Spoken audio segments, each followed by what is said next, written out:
Hey everyone, I just wanted to come on real quick and show you one of our new recipes along with one of our new pans. And so we're going to make roasted chicken and asparagus, which is pretty delightful.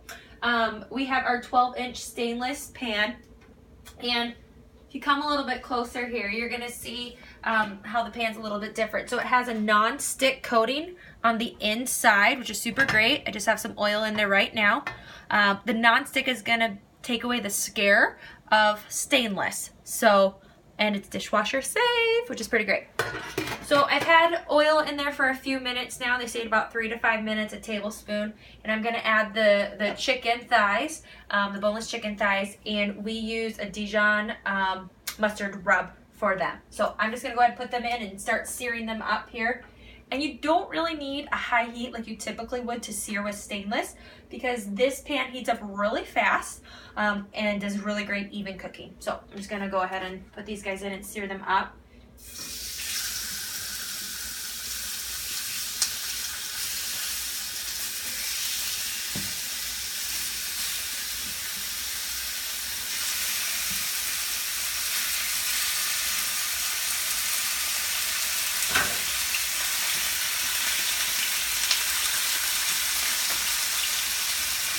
So you can tell it's really sizzling. I'm gonna let that sit now here for 4 minutes and put my timer on so I don't lose track. In the meantime, we're gonna cut up some onion. And I had a really big onion, so I cut it in half.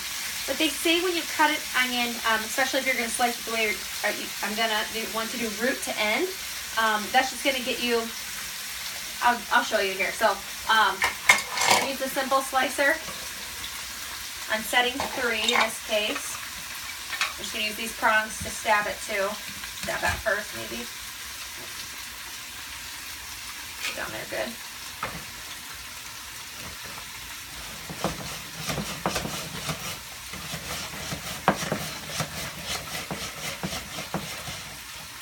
So you notice that it has little notches, so that's really great. But you'll see these onions now, you're not going to get, you know how you get the end where it's all a circle? Instead, these are all really nice and fine, which is super great for this dish. So we did that. Now you do the same thing with, it does call for mushrooms. Personally, my husband and I don't like mushrooms, so I'm not going to put them in this recipe. But you would do that on setting 3 again. Put a whole bunch in there in the guard. Just make sure you have the guard on right, but you're going to put a whole bunch in there and go back and forth with that as well. Okay, so next up, we are going to press some garlic also into this bowl here. We're going to do 2 cloves. Keep in mind when you have a bunch of these, that's called a bulb, and each one of these little pieces that come off, these are cloves. So this would be 2 cloves. So I know the first time when I worked with garlic, I didn't know that, and probably used a lot more than called for. Very garlicky recipe. I'm just gonna go ahead and put that in there. You're gonna always use the flat side and to pull that out. Don't have to peel it ahead of time. If you wanted it to be a little bit more garlicky, obviously you can do more garlic as well. So most people are like, okay, so what's the brush end for? This end will be once you're cleaning it. It fits perfectly in here to push any of the garlic back out. So that's what that is for. Okay, and then we're gonna do the tomatoes. We're gonna cut those guys in half here using our close and cut. So I'm just gonna go ahead and put a bunch of the tomatoes on top here, like so. And grab a few more here. A couple really big ones in there. But you're just gonna go ahead and you're gonna press that down, and it's got a spring on both ends, so it's not gonna crush them. And you're just gonna put the knife in here and use it as a guide here now to kind of cut across. You can do this for chicken too.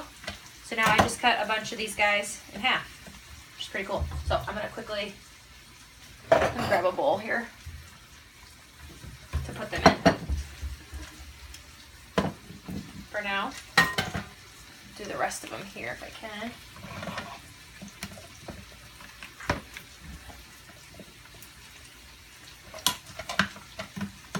And you're just going to use that as a guide. You can use that for chicken or bagels or anything like that too. Grapes, obviously, so cut all of them in half. Just have a few little guys here left.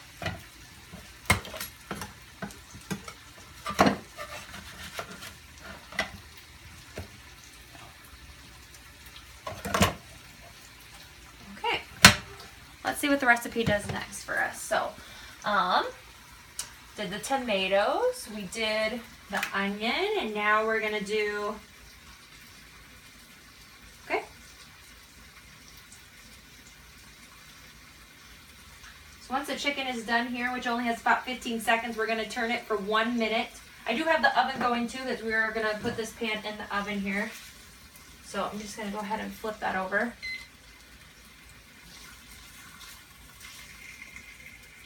So if you come look at the chicken here, you're gonna see how it just has that nice little searing on the side. Now it's not gonna completely cook the chicken, we just got the nice little brown on it. So those are our thighs right now, how they're looking. So looking pretty good. And you'll see how easy that was for me to flip as well. It's a great thing about the non-stick. Set it over here for now. Just wanna make sure we're doing this right. Okay, then we gotta get the asparagus chopped up. So one thing with asparagus, it's always hard sometimes to know where to cut it. And so what they say to do is you just kind of bend it like this, and wherever it snaps, this is the piece that you would throw away. This is gonna be the piece that you're gonna keep. So that's what you're gonna do with your asparagus, is you're just gonna bend it, and it's just gonna snap right for you, so you know when the bad part or the tasty part starts and ends. So do that with my asparagus there. And with, you could use a mason jar or whatever, but if you have any herbs or asparagus like this, they're just going to keep longer when you put some water in the bottom. Probably not quite this much, but put some water in the bottom and let them stand straight up. So they're just, you know, where if you have them in the bags in the fridge, they're going to get soggy and gross too. So there's a little tip for you for the kitchen. We're going to cut these into about 1-inch strips. These are some big, thick asparagus. So I'm going to do a couple here.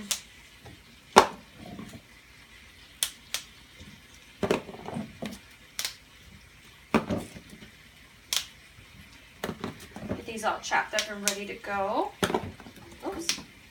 Lost an asparagus. Won't be able to use that one, but I'll set that aside. Okay, so we're just gonna chop these up. Now, the proper way to hold a knife, you're gonna notice that I'm probably holding it a little bit differently than what you normally would. Most people probably they just grab the handle. You wanna put your thumb here where the PC logo is, and then you're just gonna wrap your hand around. So that's just gonna make it an easy, going to be an extension of your arm when you do that.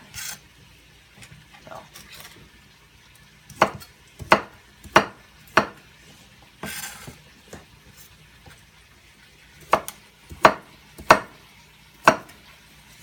Actually, you could cut them smaller if you wanted to.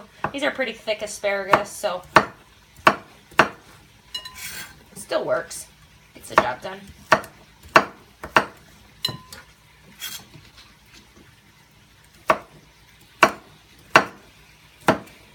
Alright, cut this one in half, maybe this way. Alright, let's take a peek at what we got. I think we got most of it all prepared. So we're going to add the onions, the pressed garlic into the pan.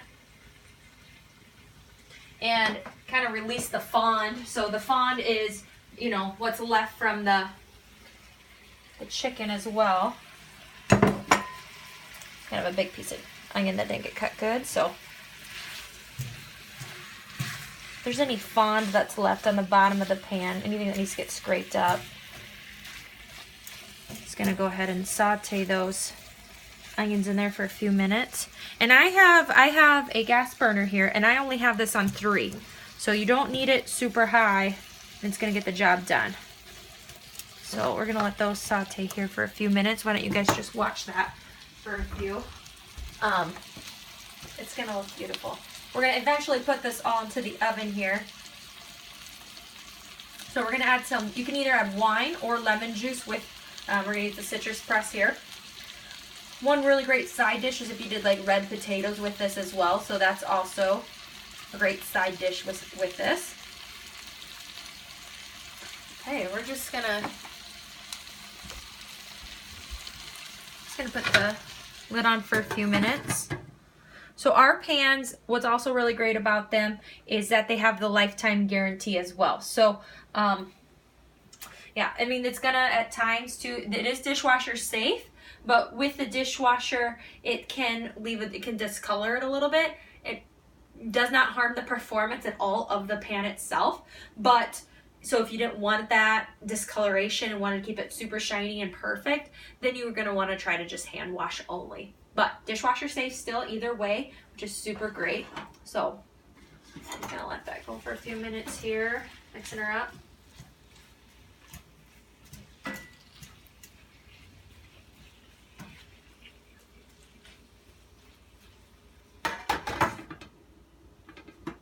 So, and then this is the rub we use, the Dijon mustard rub. So that's what we use tonight. Super great. I did a tablespoon on both sides. Well, I did 1 tablespoon, so half on one side of the chicken and the other half on the other side. We will get this a little bit more added back in here in a little bit. And then, yeah, we're going to press the lemon here in just a few minutes. So I'm just going to show you, when you do a lemon, you don't want to do from notch to notch, but you're going to do straight across. So that's the first step. It's going to just help relieve all the juices. Otherwise, you have it in the wedges, and it's kind of hard for it to get out, the juices. And then when you use the press, it seems a little backwards, but you're going to put it face down, the flat end face down. Otherwise, if you put it this way, just imagine the juices are going to come back at you. So you're just going to make sure you put that face down when you do that lemon. So let me just check on these guys, but I think we're going to add the lemon here soon. I think we can squeeze that in.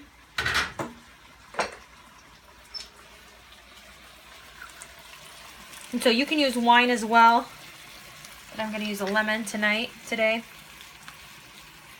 Do one more here, and I'll mix that around. This is great for limes as well. So.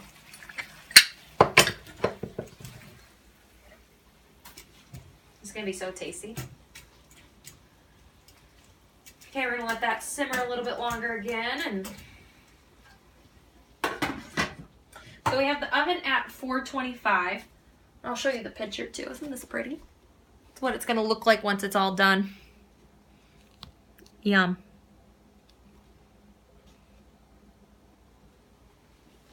Yeah. All right, so then we're going to add, so what's going to happen next? We're going to add the asparagus. We're going to add the tomatoes here. Yeah. Which is going to be super great. So, and actually I'm gonna remove the chicken for a little bit because we're gonna want to put the chicken on top once we bake it. So I'm gonna remove the chicken for now.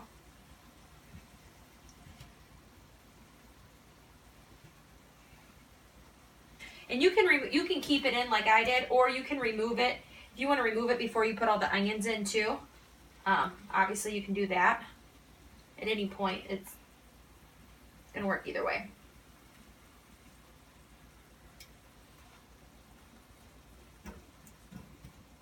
That way the onions will get all those juices now. Okay, I'm going to go ahead and add the asparagus and the tomatoes.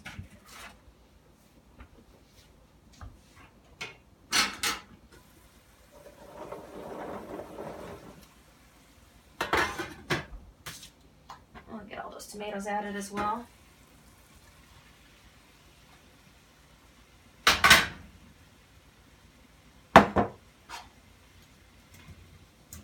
So isn't this pretty? Look at all this color. Isn't that just fun? Super colorful, which is always good, right? You always want super colorful food. Okay, so we're gonna go ahead, once this is done, we're gonna put the chicken back on top, and then we're gonna throw it in the oven. So the directions tell us, let's just see here, we're gonna put it in the oven for, I believe it's about 12 minutes or so. Let me see if I can grab the right. Here we go. 12 to 15 minutes. So once I'm done, I will take a picture of it and post it for you guys. If you guys have any questions, let me know. But I hope you guys enjoy this recipe. Hopefully you guys can make this for you and your family at home. Thanks, guys.